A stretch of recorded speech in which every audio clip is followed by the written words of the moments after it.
महाराणा प्रताप माने अकबर माना। नमस्कार, मैं हूं भगवान राम धोरिमना। आप देख रहे हैं मेरे यूट्यूब चैनल और फेसबुक पेज। वीडियो को पूरा देखें, चैनल ने सब्सक्राइब करें, पेज में फॉलो करें, वीडियो दोस्तों के लिए शेयर करें। आप देख रहे हो आपके मोबाइल की स्क्रीन पर यह शख्सियत राजस्थान में पुलिसकर्मी फैक्ट्री के मालिक कहूं या फिर बाड़मेर के प्रतियोगी परीक्षा के गुरु कहूं तो कोई अतिशोक्ति नहीं है।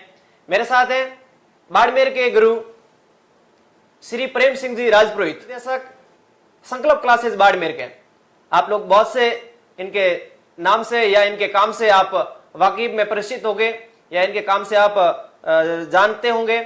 मेरे साथ है जो प्रतियोगी परीक्षाओं के लिए आपने नौकरियां दी, जो आपकी बदौलत से कई लोग नौकरी करते हैं। मेरे साथ है राजपुरोहित सर। सबसे पहले आपका हमारे चैनल पे स्वागत है। थैंक यू भगवान राम जी, आपको और आपके समस्त दर्शकों को मेरा नमस्कार। दर्शक भी महाराणा प्रताप माने अकबर माना, आप यहाँ तक ले आए। महाराणा प्रताप मान है तो फिर महाराणा प्रताप लोग कहेंगे फिर तो मैदान छोड़ के भागे क्यों? नहीं साहब, मैदान छोड़ करके नहीं भागे थे। देखो ऐसा है, मैं आपको पूरे इतिहास को बताऊं। अगर कहोगे कि महान कौन है, आपको बता देता हूं। अकबर का जन्म हुआ 1542 में, महाराणा प्रताप का जन्म हुआ 9 मई 1540 में। महाराणा प्रताप अकबर से 2 वर्ष बड़े थे। उसके बाद में 72 के अंदर जब राज्याभिषेक हुआ, महाराणा प्रताप का राज्याभिषेक हुआ, तो इन्होंने लगातार दूत भेजे, 4 दूत भेजे, संधि करने का प्रयास किया। महान होता तो संधि के दूत नहीं भेजता, संधि करने का प्रयास किया इन्होंने। लेकिन महाराणा प्रताप ने अपनी शर्तें जो थी, उन्होंने कहा कि यहाँ से राजकुमारी की डोली नहीं हटेगी, राणा आपके दरबार में नहीं आएगा और हमारे घोड़ों पर आप दाग नहीं लगाओगे, ये हमारी शर्तें थी। अकबर ने नहीं मानी। ऐसी स्थिति में उसने आक्रमण करने शुरू कर दिए। आक्रमण में हल्दी घाटी का युद्ध होता 1576 में। 1576 में कोई ज्यादा नुकसान नहीं हुआ।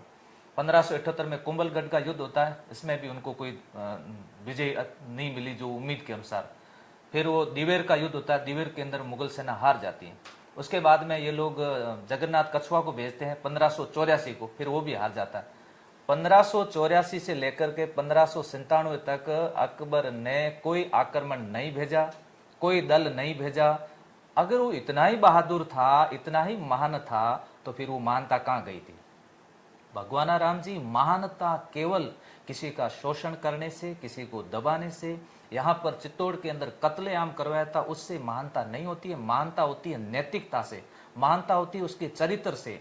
महानता महाराणा प्रताप की इतनी थी कि जब सुल्तान खान जी युद्ध भूमि में गिरे हुए थे और उनके ऊपर उनके बेटे अमर सिंह ने पैर लगाया था, तो अमर सिंह को डांट पड़ी थी और कहा था कि सुल्तान खान जी वॉरियर, सुल्तान खान जी योद्धा है, योद्धा का आप सम्मान नहीं कर रहे हो।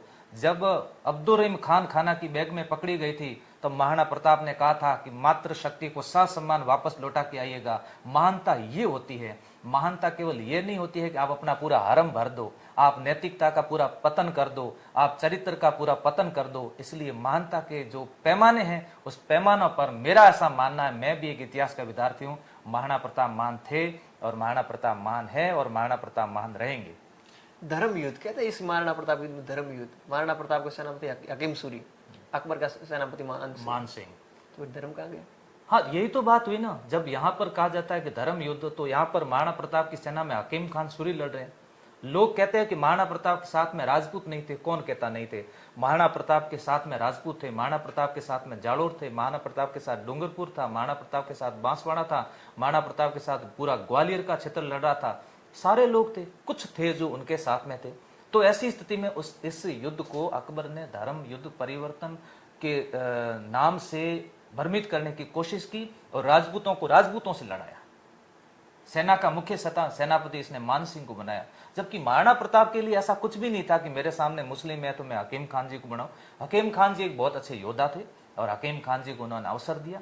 पूंजा भील बहुत अच्छे योद्धा थे, पूंजा भील को अवसर मिला। जैसा कैसा चारण योद्धा थे, उन योद्धाओं को वहां पर मौका मिला। ऐसे कई सारे ब्राह्मण भी उस समय योद्धा थे, उन योद्धाओं को मौका मिला युद्ध लड़ने का। तो उनके लिए ऐसा कुछ भी नहीं था। लेकिन मुस्लिम आक्रमणकारी के द्वारा युद्ध एक जिहाद होता था। जिहाद का मतलब होता था धर्म युद्ध, और धर्म युद्ध के नाम पर भावनाएं भड़क जाती थी और युद्ध लड़े जाते थे। उस समय आप नैतिकता कुछ भी नहीं होती थी और उस इतिहास में लिखा हुआ कि युद्ध और प्रेम में सब कुछ जायज है। मेरे हिसाब से ये जायज है, उसका मतलब नैतिकता का पतन है। कुछ लोग कहते हैं ये महाराणा प्रताप भील थे। ये भी एक विवादित विषय है। इस पे मैं ज्यादा अपनी बात नहीं रखूंगा, क्योंकि मैंने कभी वीडियो बनाए तो कुछ लोगों ने ऐसे कमेंट करने की कोशिश की मुझे कईयों ने कहा कि आप जो ये पूंजा भील बता रहे हो, ये पूंजा भील भी नहीं है, इस पर भी विवादित है, और ये एक विवाद का विषय आप है। स्पष्ट कर दीजिए है कि आप तो विद्वान हो, आप तो गुरु हो, फिर तो स्पष्ट मैंने ऐसा बताया कि महाराणा प्रताप को भील कहना ये तो गलत है, ऐसा नहीं करना चाहिए। महाराणा प्रताप भीलों के साथ खेलते थे, उनके बचपन का नाम कीका था।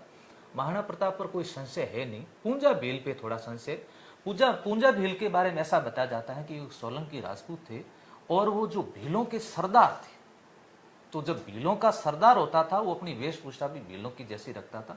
तो ये एक संशय काफी समय से था, और उसके बाद में मैंने कुछ प्रमाण भी पढ़े हैं ऐसे कुछ, और मेरे पास कईयों ने, विद्वानों ने और कई ऐसे शोधकर्ता थे, उन्होंने भेजे भी थे। तो पूंजा भील पर बताते हैं कि पूंजा भील भील ना होकर के राजपूत थे, पूंजा भील नहीं है, पूरा नाम है इनका राणा पूंजा भील सरदार, इनका पूरा नाम ये संबोधित किया जाता है। अगर अक्सर में नाम पूंजा है, दोनों में है क्या, भील है या फिर अभी जो नए आंकड़े बताए जा रहे हैं उसके अनुसार ऐसा बताया जा रहा है कि ये एक राणा पूंजा भील राजपूत थे और भीलों के सरदार थे, लेकिन इनको लंबे समय तक पूंजा भील कहा जाता है। आज देखो भीलों के हीरो है, भील समुदाय कहते हैं ये हमारे हीरो हैं, और ये एक भील समुदाय से थे। तो ये तो जब इसको बड़े बड़े इतिहासकार भी इसको लाइन को सही नहीं कर पाए, तो प्रेम सिंह तो इसको कैसे करेगा, आप बताओ। ऐसा है कि युद्ध है, जो इसमें युद्ध में कहा जाता है ये अनिर्णायक युद्ध है, ऐसा क्यों?